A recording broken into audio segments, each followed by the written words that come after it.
Introduce next speaker, Colleen Murphy. So Colleen is the Roger and Stephanie Joslin Professor of Law and Professor of Philosophy and Political Science at the University of Illinois at Urbana-Champaign. She also serves as the director of the Women and Gender in Global Perspectives program at the Illinois Global Institute. She works in political philosophy, jurisprudence, and engineering ethics, focusing on transitional justice, systemic wrongdoing, and the moral dimensions of risk analysis and risk mitigation. And some of Colleen's recent books include The Conceptual Foundation of Transitional Justice, A Moral Theory of Political Reconciliation. So, Colleen, it's a great honor to have you with us today. And the title of your talk is Countering Denial Through Transitional Justice. Great to have you. Thanks so much, Mihaela, for the opportunity to be here. I'm going to talk today for about 15 minutes on transitional justice, what it is, what my take on it amounts to, and then I'm going to talk for 15 minutes about denial, why denial is a problem, and denial with respect to what, the forms it takes, and how transitional justice takes countering denial as one of its objectives. So first, just to talk about transitional justice for those who may not be familiar with the term. So there have been dozens of societies globally that have tried to, in recent decades, transition away from extended periods of conflict or repression. You can look at South America with transitions from military juntas to democracy, South Africa, very importantly for the Transitional Justice Scholarship, in its move from apartheid to multiracial democracy in 1994, the Arab Spring when you had the ending of different dictatorships, and Colombia right now as the implementation of a final peace agreement ending more than 50 years of conflict between the FARC and Colombian government is underway. Those are paradigmatic cases. I've argued you can also apply the term of transitional justice to contexts like the United States that are stable or considered stable consolidated democracies, and I can talk about why in a moment. So within these contexts where you have this move away from repression and conflict towards a better state, often associated with a more democratic state, you are left with the fact of widespread wrongdoing. So in the case of Colombia, the 50 years of conflict there has left more than 8 million victims, according to the state's victims unit, millions forcibly displaced, hundreds of thousands killed, tens of thousands either taken as hostages or forcibly disappeared, or subjected to rape or other forms of sexual violence or torture. And so communities have confronted this question of how do you deal with past wrongs as part of your effort of moving away from an ugly past. And the mechanisms that have been used in societies across the globe are multiple for dealing with past wrongs as part of this process. So you see a common response to dealing with wrongdoing, namely criminal trials at both the domestic level, internationally, with bodies like the ad hoc International Criminal Tribunal for the former Yugoslavia, or the now permanent International Criminal Court, truth commissions, which are ad hoc official commissions formed with a mandate of documenting specified human rights abuses, both the nature of their extent, the causes and consequences, and make recommendations for non-recurrence. Amnesty, which removes the prospect for criminal or civil liability, reparations programs, apologies, memorials, and lustration, which is a form of vetting when you're dealing with new governments and also security forces. So the question that comes up when you look at this range of processes for dealing with wrongdoing is, well, how should you deal with wrongdoing? Not all of these processes confront wrongdoing in the same way. Some are focused on victims, some are focused on perpetrators. The penalties for perpetrators vary. The compensation that victims are presented with is either non-existent or of different forms. So how should we think about all of these different responses? A lot of the literature focuses on what societies do. But my work is interested in the normative question of what should they do? What counts as success, morally speaking, for dealing with wrongdoing that's widespread and bound up with these periods of repression and conflict? What are the metrics for success from a moral point of view? And I'll just note that there is deep and pervasive disagreement about the answer to this question. So the question of what counts as success in dealing with widespread wrongdoing, and whether processes like amnesty or criminal trials or lustration are successful, morally speaking, is debated not just among scholars, but among citizens. And the debates you find take two forms: about controversies over particular processes that are selected, whether or not truth commissions are justified to adopt when framed or coupled with amnesty that removes punishment prospects in certain cases, as well as debates and disagreement over the criteria for success. Is justice measured by what retributive justice demands? So perpetrators must suffer, and must suffer in the form of punishment. Is it justice fundamentally about compromise among different and conflicting values at stake in these contexts? Is it about unity? What you're trying to do is overcome existing divisions. And so I intervene in these disagreements by proposing an analysis of what justice means, which takes as its starting point an insight from philosopher David Hume. So David Hume famously argued that a set of circumstances of justice generate a problem for communities which principles of justice provide guidance for resolving. He was specifically interested in stabilizing property claims, which he argued became an issue against the background of limited scarcity of goods and limited generosity. What I'm interested in, or what I take as his insight, is not so much the substance of his account, but the insight that principles of justice are context dependent. They become salient in a specific set of circumstances, which means if we want to understand what transitional justice, the measures of moral success are there, we have to first understand transitional contexts. And so I propose what I call 4 circumstances of transitional justice that capture features widely present in societies confronting questions of transitional justice. The first, which links up to a lot of the conversation that was just had in the talk previously and in the talks earlier today, is what I describe as pervasive structural inequality. And that's concerned with the terms for interaction among citizens and between citizens and officials, and the role of institutions of different kinds, legal and political, social and cultural, in defining and shaping these terms. What kind of conduct is permissible, prohibited, required? What are the consequences for violating the rules and norms that govern conduct? And when there's structural inequality, basic terms for interaction are unequal in the sense that there is, as a matter of the content of the rules themselves or a consequence of the way the rules are implemented, differential restrictions and opportunities on what different groups of citizens can do and become of value. That's referencing the idea of capabilities from Amartya Sen. So the genuine opportunities available for education, for employment, for avoiding poverty, and the ability of different groups to exercise agency in shaping the terms of interaction themselves.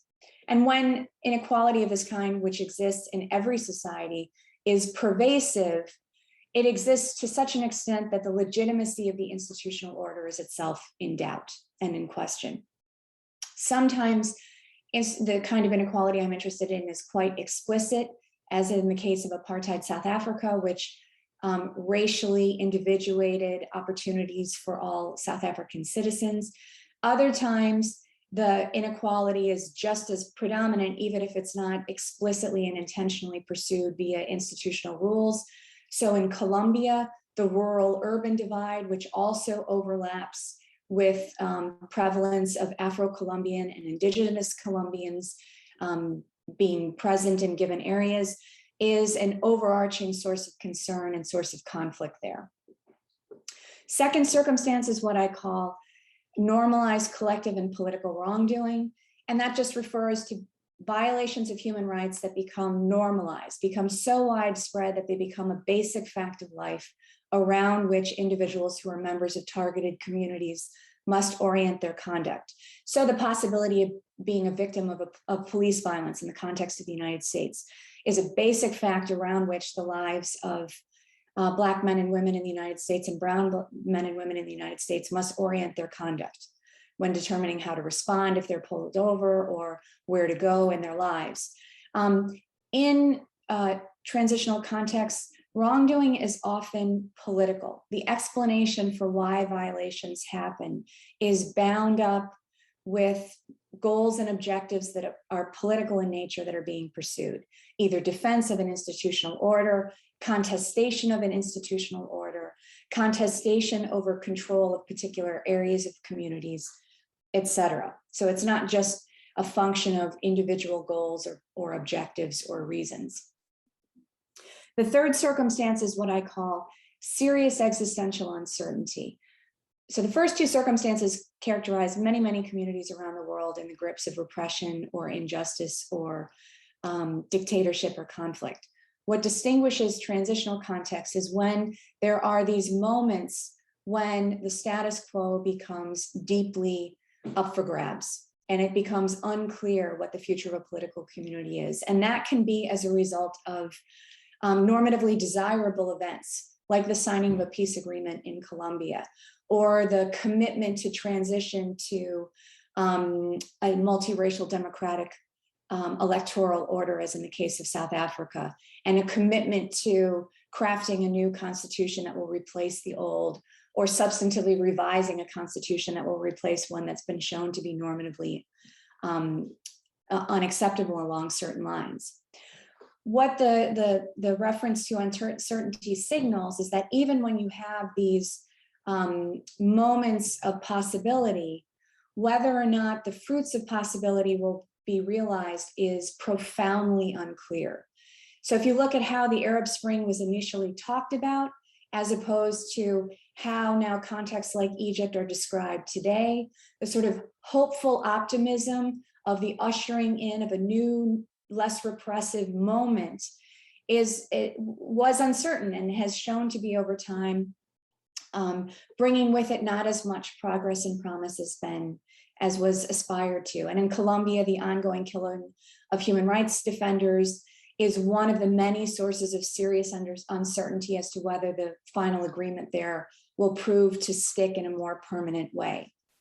Finally, there is just in these contexts where you have normalized wrongdoing that often implicates state actors, this question about the standing of the state to deal with rights abuses in which it is implicated at the same time that there's periods of flux and change in terms of the overall basis for holding political authority in many political contexts and communities. So in this set of circumstances where you're dealing with pervasive structural inequality and normalized wrongdoing in these periods of flux, I take the core normative question to be what constitutes the just pursuit of societal transformation, where the first two circumstances, pervasive inequality and normalized wrongdoing, make transformation necessary, a la Hume. And where this third circumstances of uncertainty makes it possible to achieve, possible though it's not given, that transformation can be undertaken. And the second circumstance of normalized wrongdoing sets constraints on the way in which transformation can be justifiably pursued, insofar as you're trying to transform relationships, which is how I fill out what transformation is, insofar as you're trying to overhaul how citizens and officials relate, but do it in a way that's dealing with the legacy of wrongdoing from the past, right? So I have here on the slide sort of some of the conditions and elements of relational transformation that I defend. And I just want to say something about the normative constraints on how past wrongdoing is used as a way of trying to alter fundamentally broader patterns of interaction. So the worry is if you're using trials and reparations programs, amnesty provisions, and truth commissions as a way of taking a line from Boris Johnson in the UK, drawing a line under the Troubles in the way that the government is proposing to do, in a way that won't actually do it. In the context of Northern Ireland, you want to do that in a way that doesn't treat perpetrators and victims as mere means for the sake of this broader societal end. And so in order to do that, you have to be attentive to the demands on perpetrators, namely that the wrongdoing in which they engaged in is rejected and repudiated as impermissible. And perpetrators are held to account in the sense of being judged to be responsible for the wrongs that occur, and ideally acknowledge that responsibility themselves. And in the case of victims, where there's an acknowledgement that they were subjected to wrongdoing that is incompatible with their status as rights bearers, and where in the context that in which one of the functions of wrongdoing is to communicate or express lack of membership in a political community or equal membership in a political community to those who are targeted, to reinforce the membership of victims as members of the political community from which they come. Okay, so that's the first part about how you have around the globe in dozens of contexts of the last decades, this undertaking to try and transform political relationships through how widespread wrongdoing is dealt with in these moments of opportunity that serious existential uncertainty sort of captures. What does denial have to do with this process? That's what I want to talk about in the second half. So first, I want to make clear what I mean by denial. So denial refers to a refusal to acknowledge difficult or unpleasant facts, where there is on some sense or at some level when you're dealing with denial, knowledge of something that occurred, but there's a refusal to acknowledge in the appropriate way that which is known on some level. Stanley Cohen, in his book, States of Denial, which deals with state atrocities, distinguishes three forms that denial takes: literal, interpretive, and implicatory. And I'm going to go through what each of those forms of denial looks like and give examples that are relevant for transitional contexts. So when you're dealing with instances of literal denial, there's the disputing of the truth of factual claims. So some forms of genocide denial take this form, where there's a denial of the truth of the fact that certain numbers of individuals were killed and killed as part of an effort to exterminate a particular social group. Examples that I can list right now. So in the context of the Trump era policy of separating children from their parents in order to deter migration from Central America, US Department of Homeland Security in the Trump era, Nielsen, denied that such a policy existed. So she said in 2018, "We do not have a policy of separating families at the border, period." That's false. There was, in fact, that policy, as became clear later. Myanmar's UN ambassador, in response to a UN fact-finding report in 2018, claiming that the Rohingya were being subjected to genocide, stated, the fact-finding mission is unconstructive and full of prejudice, dismissing it out of hand as false in terms of its findings. You find this kind of literal denial occurring not only when it's ongoing, but also after it's occurred. So I provide a quote of a Bosnian Serb leader just simply denying the Srebrenica massacre of Bosnian Muslim men, in a quote from him in 2018. So this is the kind of disputing the truth of certain factual claims that events actually occurred or policies actually were in place. Interpretive denial is different. It acknowledges that actions or events or policies are in place or occurred, but redescribes those events or policies or action so as to make them appear less troubling or controversial. So while in the context of the US policy of separating a family separation, a conservative talk show host, Laura Ingraham, stated when she was describing the camps, look, these are places in which there's entertainment and sports and tutoring and medical, dental, and 4 meals a day and clean and decent housing for children whose parents irresponsibly tried to bring them across the border illegally. So that was fundamentally redescribing the nature of the camps into which the children who were brought across the border and separated from their parents were put.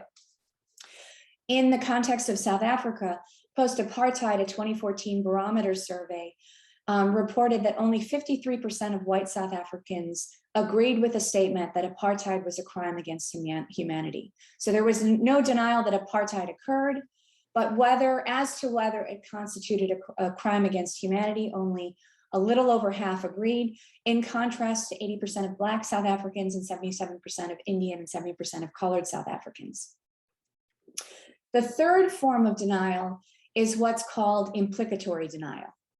And that's where you might acknowledge literal facts, you might acknowledge the normative significance of those facts or of the policy that's in place, but there's a failure to recognize or acknowledge the significance of what one saw or knows about or is present for oneself, denying a personal connection to it or responsibility for it, or the contribution of one's actions to it. So Attorney General Jeff Sessions, again from the Trump era, in 2018, blamed the child separation policy on the parents who were coming to the US border, right? So the responsibility for the consequences of the conditions that those children find themselves in and the separation itself does not lie with the government that passed the policy and enforced it, but rather with the parents who tried to come to the United States. During the conflict with the FARC, the Colombian government denied that there existed a policy of false positives where civilians killed by government troops were dressed up as guerrillas to be presented as combat kills. So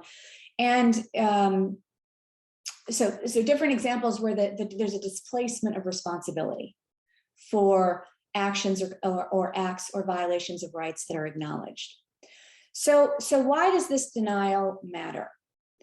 Denial of these three kinds with respect to atrocities and widespread wrongdoing is a fundamental impediment to being able to achieve transitional justice. And that's so in a couple of respects. Unless you acknowledge relationships are damaged, there will be no political will or necessity seen in pursuing relational change. And unless you appreciate the full extent and sources of damage, efforts to transform relationships won't be successful because they'll be based on a mischaracterization of the root sources of the problem. So official denial, and unless you get it at the root of how denial as a mechanism works, you won't be able to kind of achieve the first two things, get a full appreciation of the extent of damage and recognition of the need to pursue change. So one of the things that Stanley Cohen talks about is the fact that not only does official denial, statements from folks like Attorney General Jeff Sessions, influence the beliefs and actions of citizens, especially those who believe the truthfulness of what's being claimed, right? That the responsibility lies with parents or that a policy doesn't exist. But official denial relies on reciprocal efforts between citizens and officials. So Cohen talks about the ways in which societies have social norms against truth in certain domains, he says it, unwritten agreements about what can be remembered and acknowledged. And the plausibility of official denial, the way in which it gains traction, is parasitic on this unwritten agreement. So he writes at a certain point, denial draws on shared cultural vocabularies to be credible. They also may be shared in another powerful sense. The commitment between people, whether partners or an entire organization, back up and collude in each other's denials. So unless you disrupt these implicit norms governing what need not be spoken, what need not be acknowledged, what need not be shared, you won't be able to get the kind of public acknowledgement and full knowledge of what is needed by way of relational transformation. There's also a way in which countering denial is fundamentally important for being able to do justice to victims and perpetrators. So to be able to acknowledge victims in the way that I laid out earlier, as victims of wrongdoing who are entitled to better treatment and who are full members of the community from which they come, you have to be able to counter literal denial that simply refuses to acknowledge that someone was raped or someone was killed or that massacres took place. You have to be able to encounter interpretive denial, which seeks to downplay the wrongfulness of the treatment to which victims were subject. And you have to counter implicatory denial, which in many contexts works to sort of suggest, as we saw earlier, that victims are responsible for their own subjugation, that victimhood and responsibility for it can be placed at the feet, not of perpetrators, but of victims themselves.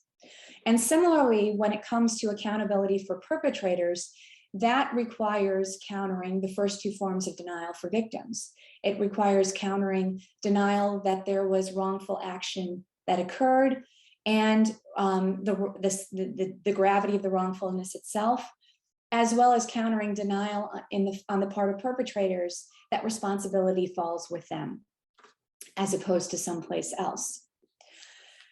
So this is why countering denial is so central to the objectives of processes of transitional justice, part of what they set out at the sort of foundational level to be able to achieve, countering denial of this kind, getting recognition, the truth in the form of truth commissions about what exactly happened and the causes and consequences for it.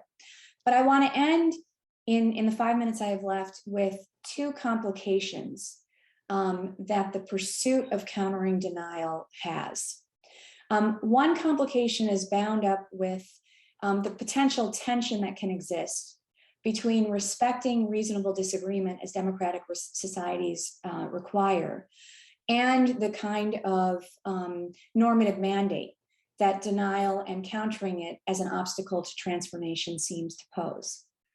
So a basic commitment of liberal democracies is to respecting disagreement, especially that's reasonable, and that includes disagreement about history and historical understandings about the root causes of certain events, the disagreement about responsibility for that. And so the puzzle then that seems to arise is, well, how can denial be countered in a way that's compatible with these liberal democratic commitments? Or is it a sort of the pursuit of denial and the countering of it, a sort of illiberal means of trying to achieve liberal ends and liberal goals, or democratic ends and democratic goals?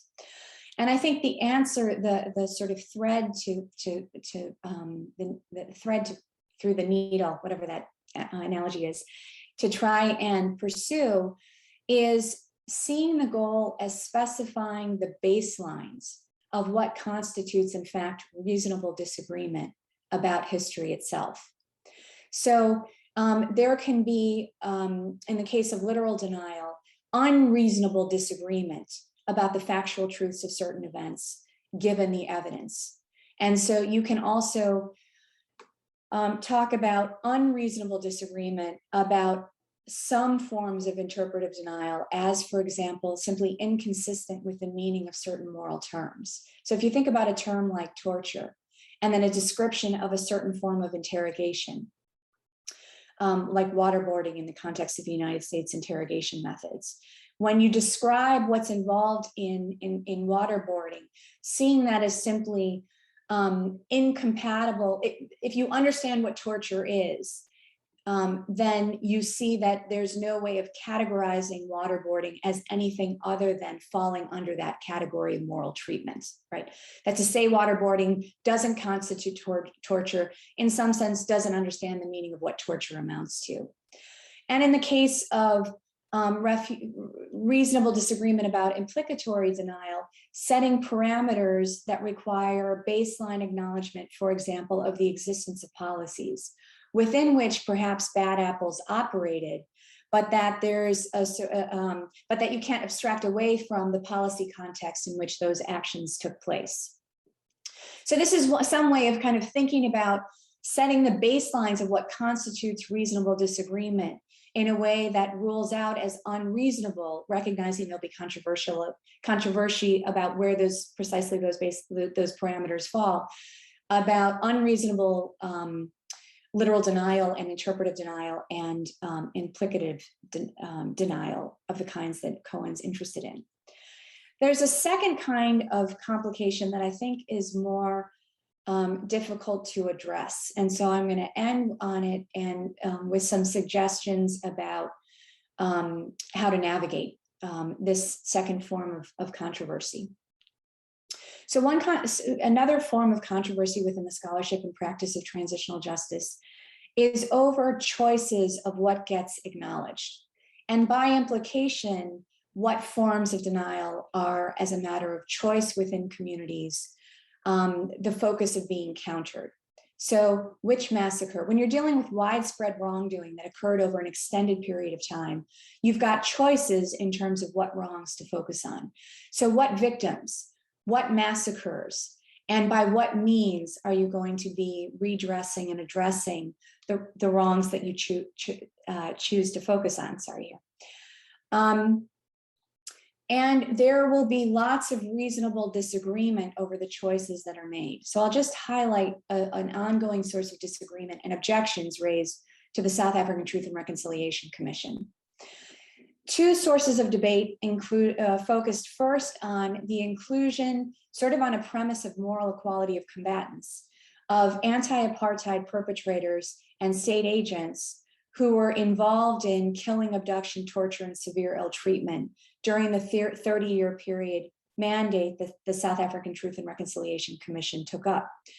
One kind of objection was that this way of framing the perpetrators of interest ignored morally salient differences between those who were fighting oppression and resisting oppression versus those who were defending oppression.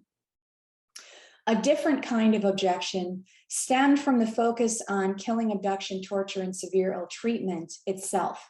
So Mahmoud Mamdani famously argued that this sort of rendered as this choice to focus on the extraordinary violence of apartheid, rendered as background context the crime of humanity itself that was the institutional apparatus of apartheid, the past laws, the forced removal, the ordinary violence of apartheid as a regime of racial segregation and discrimination, the consequences of which we see today with the ongoing protests in South Africa at this moment, which are bound up with the ongoing and lingering economic and social inequality from the apartheid era that traces to the apartheid era that has never been sufficiently tackled.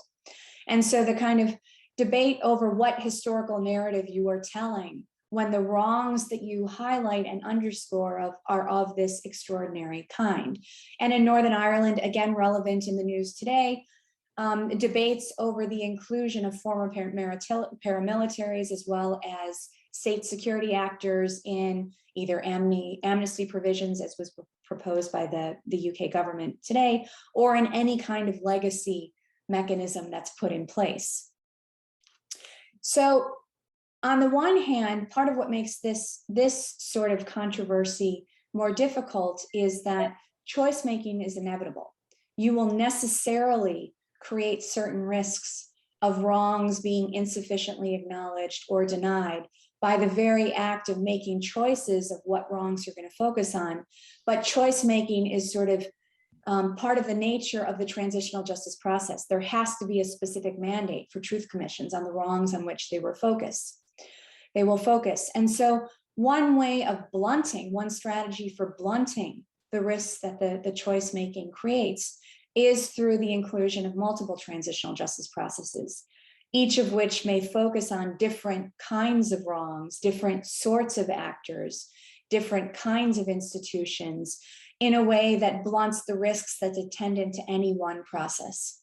So Columbia right here, the comprehensive set of transitional justice processes the final agreement lays out is sort of a model because it includes the special jurisdiction for peace, a unit for the disappeared, a truth commission and reparations programs for victims, commitments to rural reform and development. So trying to deal with the underlying root structural causes as well as particular instances of war crimes and crimes against humanity through the different processes that are set up. And another way is through, in any transitional justice process, modesty and explicit modesty in the framing of the process itself, being attentive to being explicit about the fact that you are not dealing with all victims from a conflict, or all perpetrators for a conflict, or all wrongs that were committed from a conflict, and reinforcing and underscoring that fact throughout the undertakings. So I will end there, and I guess should I stop sharing my screen and look forward to the question and answer period. Thank you so much, Colleen. That was terrific. Thank you. So we have plenty of time, so feel free to raise your hand if you have the camera on, or put Q in the chat.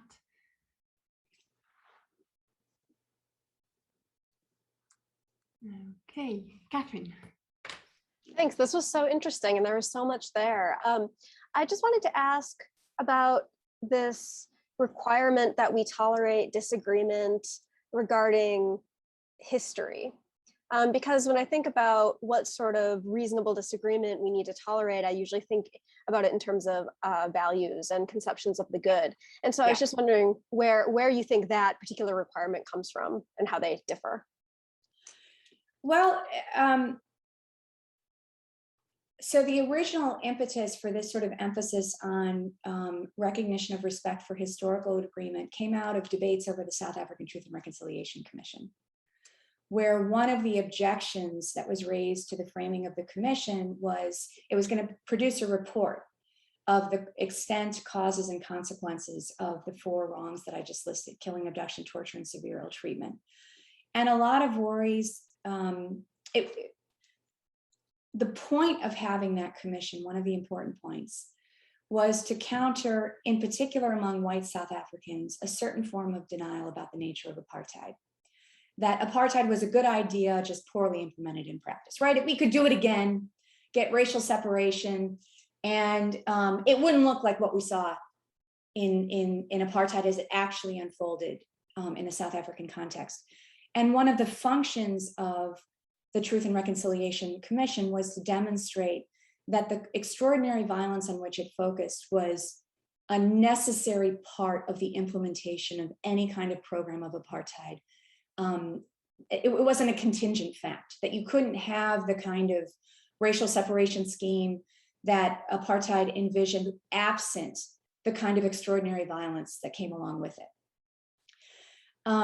So that was part of what the goal was, to say, you know, don't have sort of a romance view of apartheid as an idea. It's rotten to the core in the sense that it requires, as part of its implementation, this sort of commitment to repression in pursuing its enforcement. At the same time, there was recognition of the imperfection of the kind of historical record that the Truth and Reconciliation Commission was going to produce, right? Because it depended on the voluntary participation of perpetrators who were incentivized through the amnesty commitment to try and come forward and tell their story about what happened against the background of a lot of state official denial of the fact that there were security agents who were targeting and assassinating anti-apartheid activists, right? Just straight up literal denial throughout the apartheid era.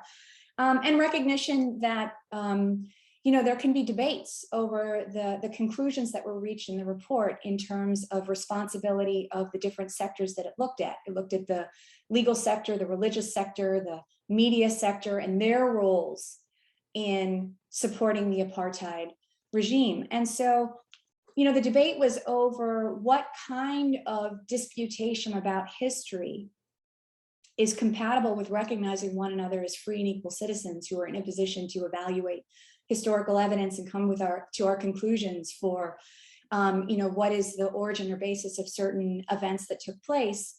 And on the other hand, serving the function of this report, which is countering denial especially among white South Africans. Like, there was no way you were going to have anything but this violence, right? Don't delude yourself. This is not a good idea, poorly implemented. It's a bad idea.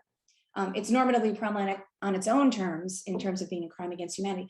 So that's kind of the background. There's kind of, in a context where you're trying to establish equal respect for citizens and their viewpoints, again, against the background context where there's not normally sort of robust liberal democratic norms of respect for robust disagreement, but repression and suppression of viewpoints that are viewed as undesirable through force or not, how do you get both at once?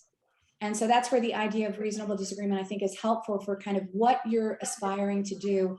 Allow for the kind of, you see the pushback in the United States with the 1619 report, where you can dispute all sorts of things about the report itself, particular conclusions, but what you see is a pushback against the legitimacy as a viewpoint at all, with the centering of Black experience in the United States as central to our understanding of what the history of the United States is about. That's really reflective of a sort of disvaluing of the equal membership for Black Americans, I think. So anyway, hopefully that's enough to kind of give you the context of where it's coming from and why I want to use that idea here. That's really helpful. So it seems like there's disagreement about history, like what actually happened, but then there's disagreement about the evaluation of it, like a value-laden analysis of it, basically. And so both of those things are in play. It seems like that's really helpful. Thanks. Okay, great. Hi. Whoops, can you hear me? I'm getting a feedback echo. Just a moment. Just a second. I'm not sure why this is. Okay. Are you hearing an echo?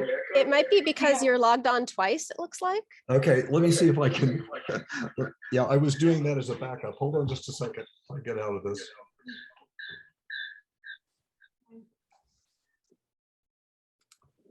That seems to. Hey, how's that? Yeah. Still doing it. Hold on. Sorry.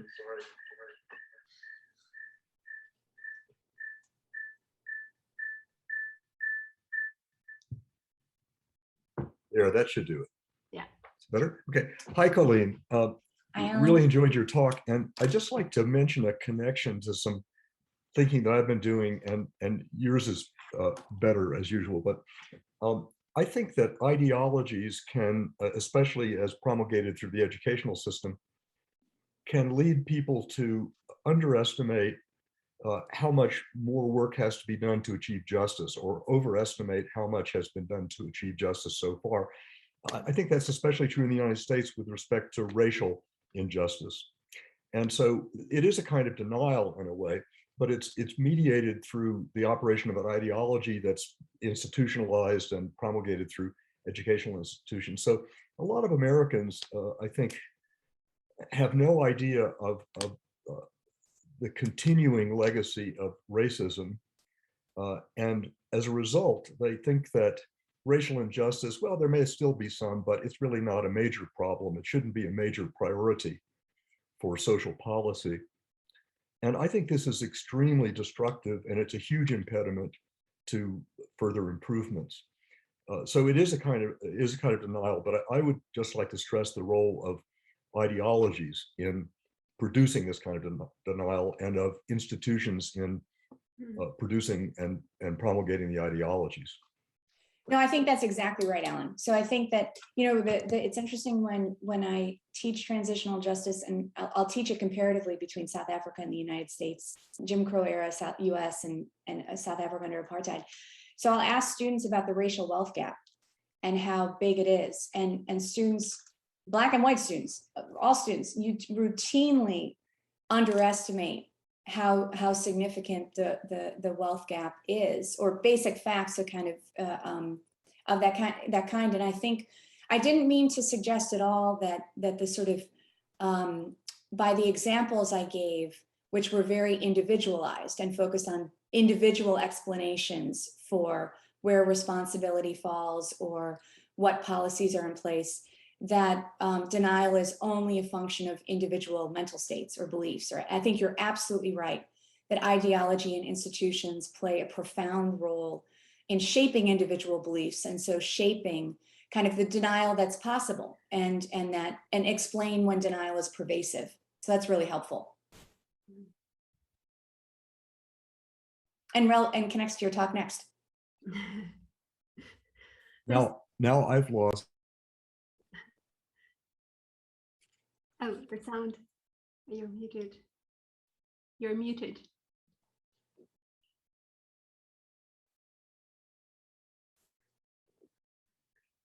Sorry, I've lost your audio. I can't hear you now.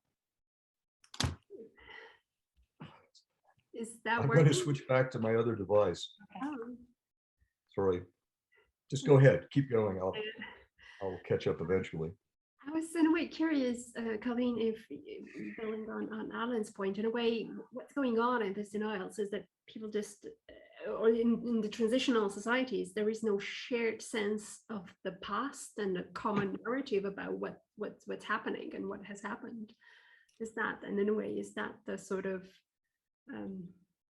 yeah, what kind of grounds, in a way, each party's position that they're in the right, and nevertheless you have this kind of robust disagreement about what's happened and what's going on. No, that's exactly right. So when I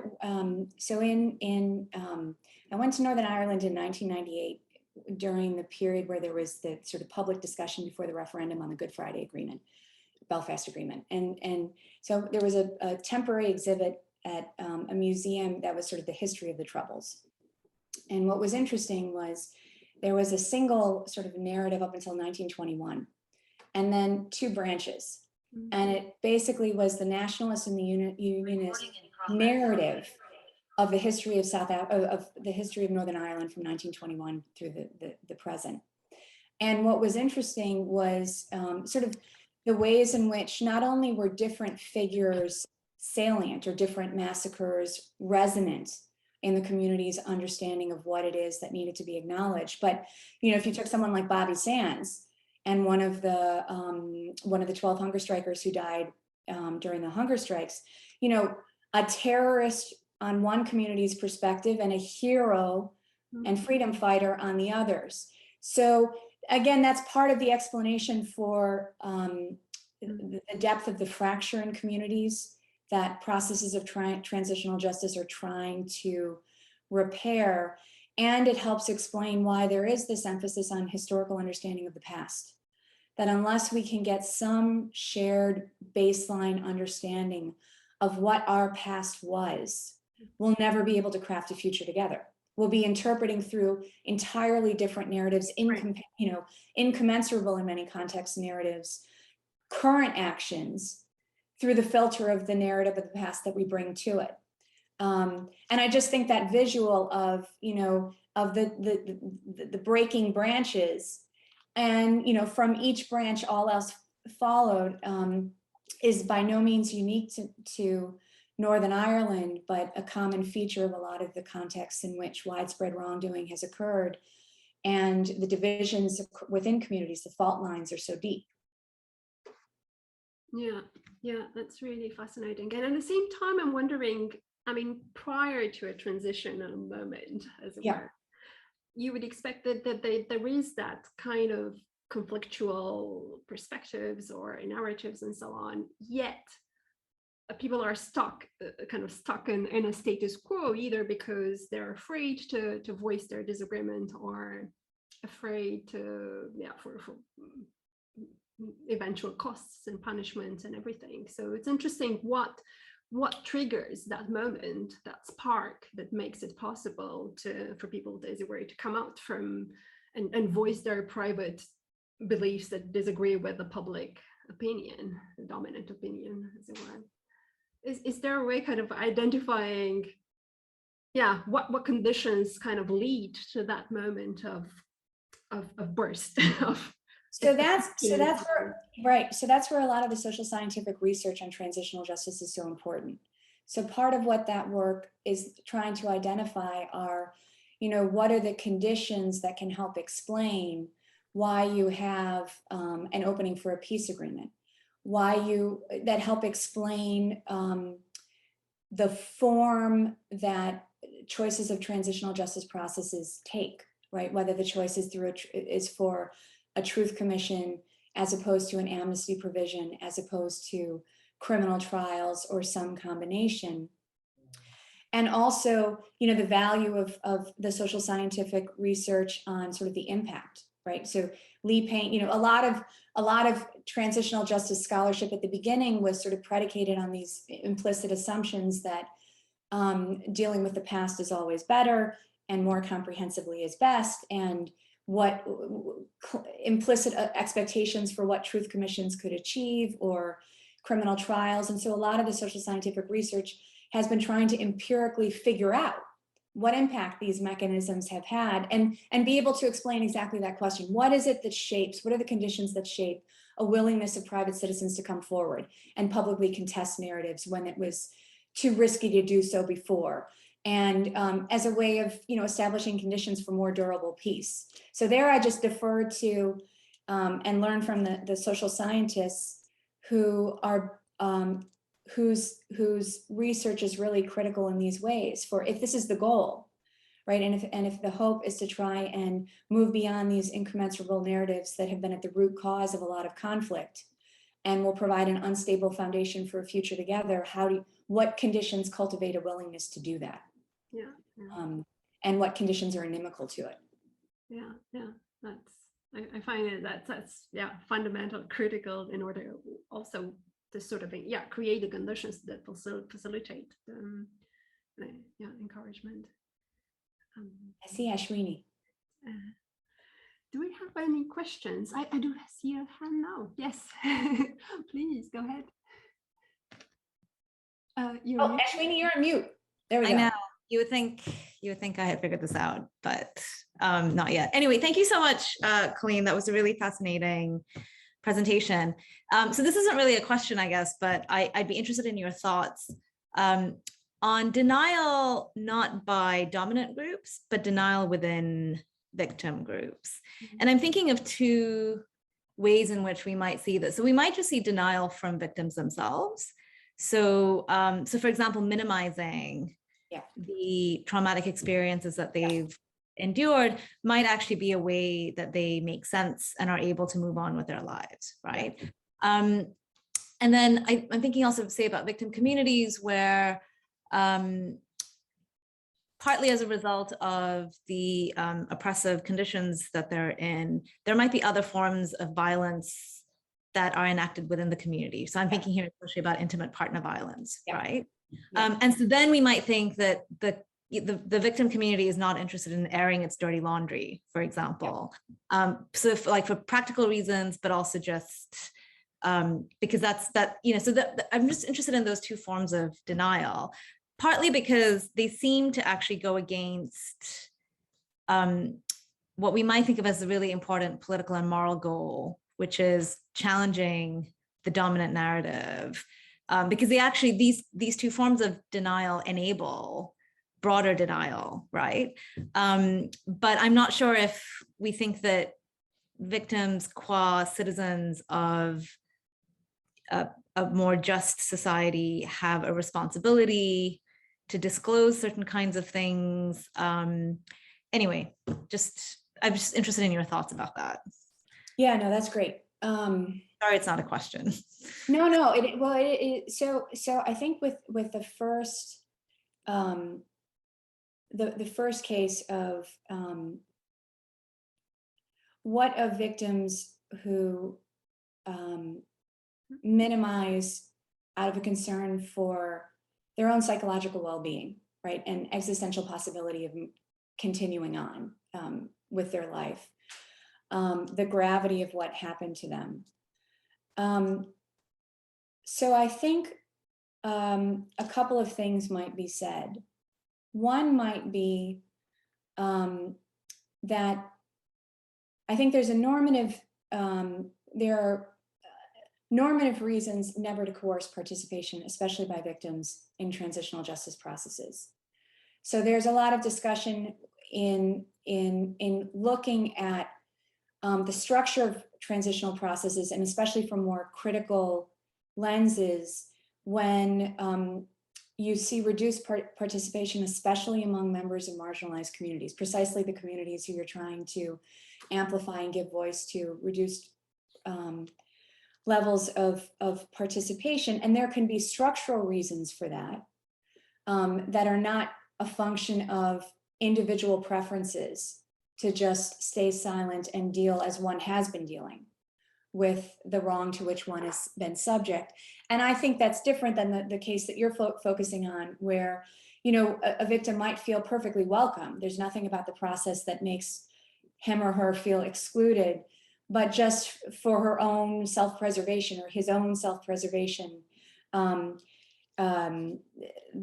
there's a commitment to not participating. So I think, one thing to say is to try and disambiguate these two sources of explanation for lack of participation. And the first creates, I think, normative commitments to rethink the structure of processes, or who is making the choices about what processes there will be. I think the second should be respected.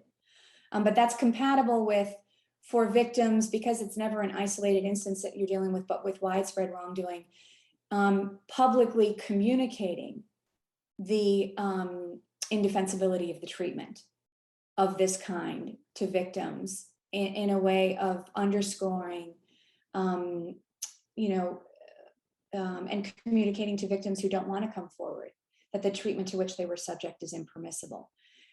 So that's kind of a first set of reactions to the first thought. And just another one is, so Dina Haynes is a law professor who does a lot of work interviewing victims and about sort of what they want when they want something. So this is not about leave me alone, I don't want to deal with this, but when it comes to reparations, and has found a lot of disconnect between what is expected that they would want, namely criminal trial and punishment, accountability for perpetrators, and what victims who were subjected to rape or forms of sexual violence express, which is, I want income so I can send my kids to school, right? Pay for the uniforms they need. So the kind of disconnect between, and here I think that speaks to the importance of giving victims agency and choice when they want to come forward in shaping what repair and reparations look like, rather than coming with a preset model of what will repair the harm to which they were subject. And then I think that the second one of different forms of violence within communities, so that not in the form of intimate partner violence, but in the form of necklacing within South Africa, the sort of deep controversy over how do you deal with that. And again, I think that's really fraught, and not so, because focusing on something like necklacing or interpersonal violence can be used as a way of discounting other forms of violence that for which the majority of community, or the dominant community, was responsible for inflicting, by saying, oh look, you're not dealing with this other form of violence too. And so I guess one thing to say is, again, that to the extent that you can make choices that are respectful of the forms of violence as a first step, that victim and marginalized communities themselves prioritize as needing a response, and that are most connected up with the sort of dynamics of conflict.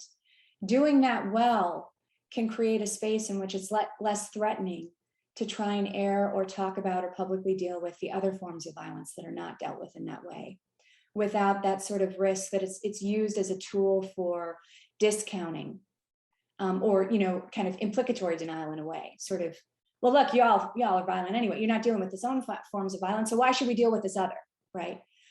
In a way that's really morally problematic. So that's kind of two things I'd say. That's great. So we still have 3 minutes if anyone else wants to jump in, or final comments, final clarifications. We're all good. Then let's thank once again Colleen for a wonderful talk and great discussion. I learned a lot. And Thanks for the invitation. It's really good to see you.